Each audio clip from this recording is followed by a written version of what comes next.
நாங்கள் விகாசா இன்டீரியர் ஈரோடுங்க. ஒரு பிரம்மாண்டமான ராயல் லுக்கில் பண்ணியிருக்கிற ஒரு ஹால் ப்ளஸ் இன்டீரியர் பார்க்கலாம் வாங்க.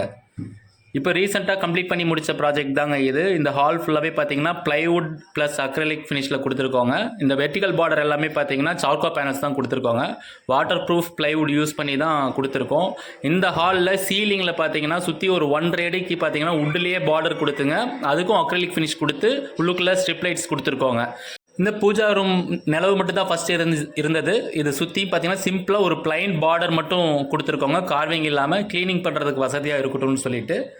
அப்புறம் பார்த்தீங்கன்னா டைனிங் யூனிட். டைனிங்கில் சீலிங் ஃபேன் அண்ட் லைட்டுக்காகவே யூனிக்காக ஒரு பேனல் பண்ணியிருப்பாங்க. சூப்பராக இருக்குங்க. அப்புறம் சிம்பிளாக ஒரு ஷோகேஸ் ப்ளஸ் ஷெல்ஃப் கிளாஸ் கொடுத்துருக்கோங்க. அப்புறம் வாஷ் பேஷன் யூனிட்டில் ஒரு 4 அக்சசரிஸ் கொடுத்துருக்கோங்க.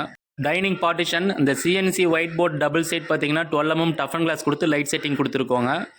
சூப்பராக இருக்குங்க. லக்ஸுரியாக இருக்கும். இந்த ஒரு டைனிங் யூனிட் மட்டும் பார்த்திங்கன்னா ரொம்ப அருமையாக வந்திருக்கு. அப்புறம் பார்த்திங்கன்னா ஓப்பன் ஹை ரூஃப் சீலிங். இந்த ஓப்பன் ஹை ரூஃப் சீலிங் பார்த்திங்கனாலும் சேம் அக்ரலிக் ஃபினிஷ் தான் கொடுத்துருக்கோங்க. நின்று வேலை செய்யும்போது அவ்வளோ சிரமமாக இருக்கும். பட் அதோட அவுட்புட் பார்க்கும்போது நமக்கு ரொம்ப மகிழ்ச்சியாக இருக்குங்க. இதோட வெர்டிக்கல் அந்த டார்க் பார்டரும் சார்கோ பேனல்ஸ் தாங்க.